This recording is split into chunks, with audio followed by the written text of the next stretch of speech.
What's up, Team Mikey and my adopted members of Team Alex?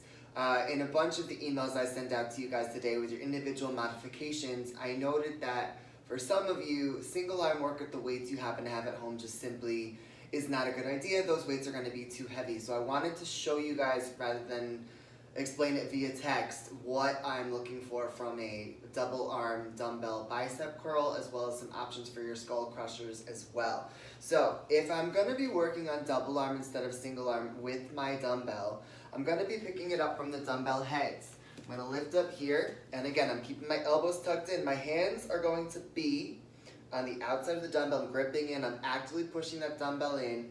Elbows stay locked at my sides, and I'm working up in my dumbbell position here, making sure that I'm staying connected with that bicep curl, my core is staying tight as I come up and through. The same would be true for my athletes who have a kettlebell. First off, for my guys who have lighter kettlebells and are going single arm, you're holding your kettlebell here as if you're holding for a suitcase carry, and then you're going to lift up and bring that kettlebell up. Now, for my guys who have those heavy 53s, where it's just simply not going to be possible, you're simply going to hold that kettlebell here at the bottom of your bicep curl, and you're going to lift up and meet at the top. So we're going to still hit the head of the bicep. We're just keeping that active position on the sides of the handles, okay? Now, when we talk about those skull crushers, for some of you, those skull crusher weights are going to be way too heavy with a single arm based on what you have. The same concept applies when we talk about our skull crushers when we're going into a double arm position. So I'm starting down on the floor. I'm giving you guys a backwards view so you can see what it looks like. You're setting up and you're holding onto that dumbbell. Thumbs are going to give you a little more support here, and you're keeping those elbows nice and steady.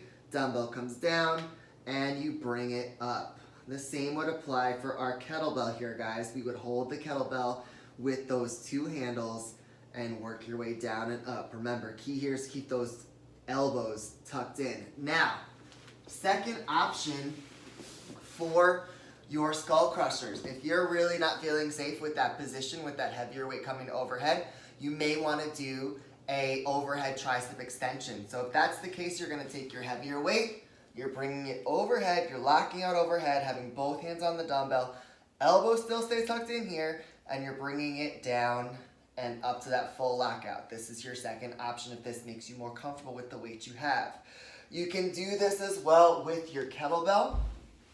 Again, same deal here. You're gonna make sure that you're on the handles of the kettlebell, elbows tucked in, bring it down and bring it up. So you'll see that my thumbs are on the inside of that kettlebell there for that grip. All right, again, lock out here, down and up. All right, guys? So, do what you can here. Remember, in any type of bodybuilding movement like this, the goal is to work on really slow, controlled movement. So you want to make sure you're really engaging the head of the bicep curl in your curls and really engaging that top part of the triceps in your skull crushers or your overhead tricep extensions. Stay strong, team. I'll see you soon.